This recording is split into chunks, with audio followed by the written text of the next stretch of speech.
Alright, so I want to react to this today. This actually was posted by the NFL a couple of days ago. Pat McAfee went ahead and reacted to it, but it's from the NFL video rulebook. What is roughing the passer? This is commentated by Rich Eisen, and I'll be honest with you, this was a crap show. I waited a couple days to react to this because I wanted to see if they would put out a statement, maybe backtrack a little bit because of how bad this truly was. But no, the NFL is kind of going with this, and they sent this to all 32 clubs, and I'll be honest with you, it is not the best look. So they say roughing the passer because of the act of passing often puts the quarterback or any other player attempting a pass in a position where he is particularly vulnerable to injury. Special rules against roughing the passer apply. The referee has principal responsibilities for enforcing these rules. Any physical acts against a player who is in a passing position before or after a pass, which in the referee judgment are unwarranted by the circumstances of the play, will be called as fouls. And we have debated, went back and forth on what is and what isn't roughing the passer for so freaking long, let's be honest. Some of them are good calls, some of them are bad calls. I think at the end of this year, what we're going to kind of see is, and again, shout out to Brandon Perna, because Brandon Perna has been saying this for so long now and repeating this, is that we're going to get a review system of roughing the passer. Now, I don't think it's going to be like, I don't know. I was going to say, I don't think it's going to be like PI, when they try to review PIs, and then it was like, that was butchered, and they end up slowing down the game, and then they just, took it out completely, because at the end of the day, if a ref calls pass interference, right, and it's a game-changing play, which, let's be honest, most of the time it is, it's like a 60-yard play usually, to have the ref go in the booth and then be like, you know what, I'm sorry, guys, I was actually wrong. I called this play that literally changed the ball game, but you know what, nah, after further review, I looked at it, it's not PI. I was incorrect. I almost just gave the other team the win. But, I after further review, I realized that I messed up, right? Having to get these refs to take accountability for what could be game-altering plays is almost impossible. And that's why it didn't work with PI, and that's why it probably won't work roughing the passer. Because usually when they call roughing the passer, it's usually never first down and 10. It's usually always 3rd and 15, 3rd and 10, 3rd and 20. It's a big play, and it's usually a game-changing play. So we'll see if they end up changing it. Let's go ahead and listen to Pat McAfee. The whole NFL about roughing the passer, and then they put on a full thread. Let's run that video real quick, can we? Roughing the passer. Let's put sound on this thing, too. We're hearing this for the first time. It just got tweeted. Troy Vincent will probably talk over this. Roughing the passer is any physical Rich act Eisen. against a passer before, during, or after a pass, which the referee judges to be unwarranted based on the circumstances of the play. Okay. Roughing the passer occurs when a defender makes late or unnecessary direct contact with the passer after the passer releases the football. We understand Defenders that. may initiate contact no more than one step after the throw in certain situations. That's roughing. See, and again, this is why, and I know they're going to show blatant ones, but this is not blatant in all honesty. Like, okay, what does he do? Does he drive his body down onto Aaron Rodgers? No. Does he land with his body? Well, yes, you could make that argument. So, that's roughing the passer then, right? You can't land with your body. But at what point are we going to say that a player who is tackling a quarterback, not on purpose, but because the bang-bang play and football happens within seconds, at what point are we going to say that, if he tries to avoid tackling the quarterback and let's say move to the left, move to the right, at one point does it become a risk of injury for him, right? Because at the end of the day, listen, you're going fast, speed, right? Bang-bang play.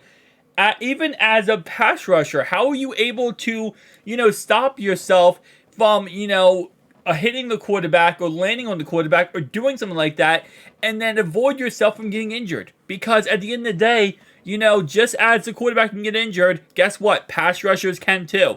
And if a pass rusher is going to sack a quarterback, try to move out of the way, put his arm down to brace himself, what happens if he falls on his arm or another player's there, hits his arm, and breaks his arm? Like, there's things it just isn't possible, I guess. A defender may not perform unnecessary or punishing acts like driving a passer into the ground after the pass. A defender. And again, this one, how is this roughing the passer? Like, it's funny how they show the plays, and then you look back and you're like, is that really roughing the passer? Okay, he gets hit, he falls down. I guess you're gonna say he put his body weight on Mahomes.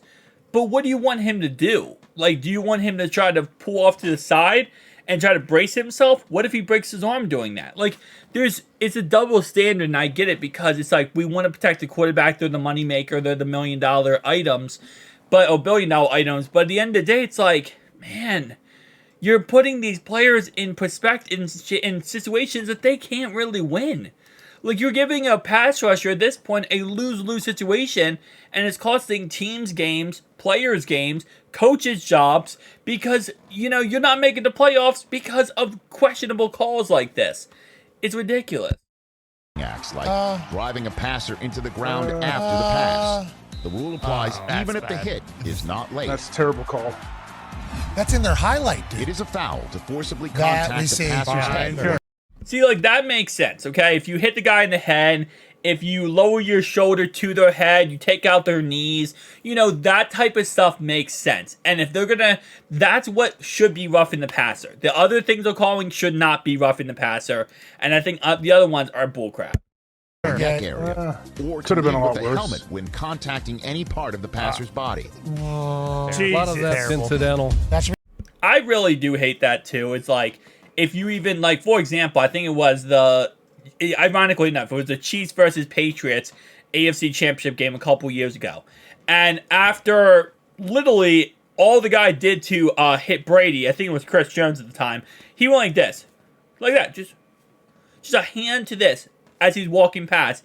And it wasn't on purpose. He did it like, he was just like kind of rushing, and then he pulled up and then he hit him on the head like this. That was roughing the passer. Bro. Like, that crap right there, that's the same exact thing they showed in the NFL reel here. This is roughing the passer. Your hand hits him in the head like that. That's, as AJ Hawk said, that's incidental. That's not on purpose.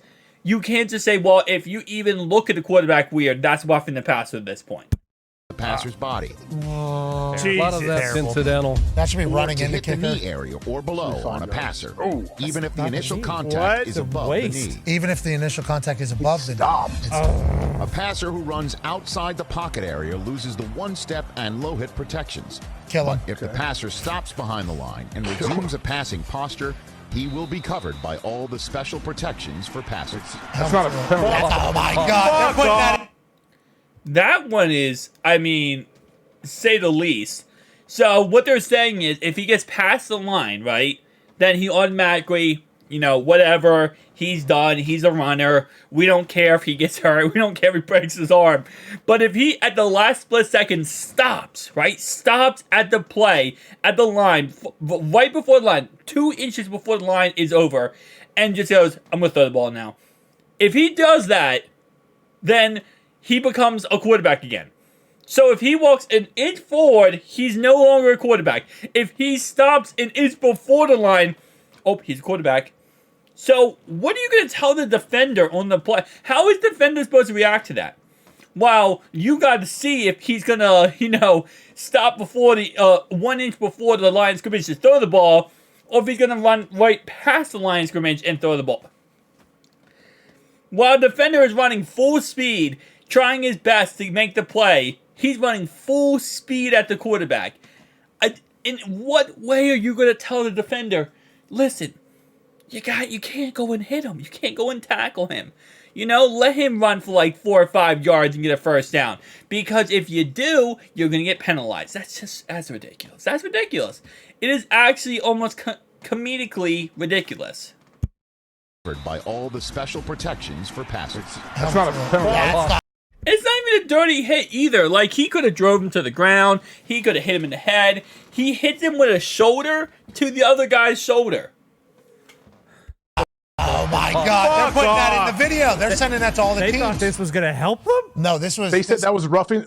Was that last one roughing the passer or not? That's very confusing. All of those in that video were roughing the passer. That was sent to the teams. That's a classic video that is shown each week from the refs that say, hey, here's either the thing we're spotlighting or point of emphasis or a reminder. So that was sent to the teams right there to watch. And I assume what we just did during that video was the exact reaction of every team meeting room. Every single one of them. And again, like I said, guys, at the end of the day, it's like, I understand they want to make the game safer, right? They want to fix and perfect the game.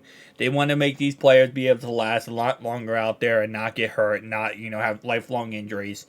But at the end of the day, if you're going to send that, film there to 32 NFL teams, the 32 NFL teams, what you're telling them is, we want you to watch this film, learn from it, and know what to do moving forward, right?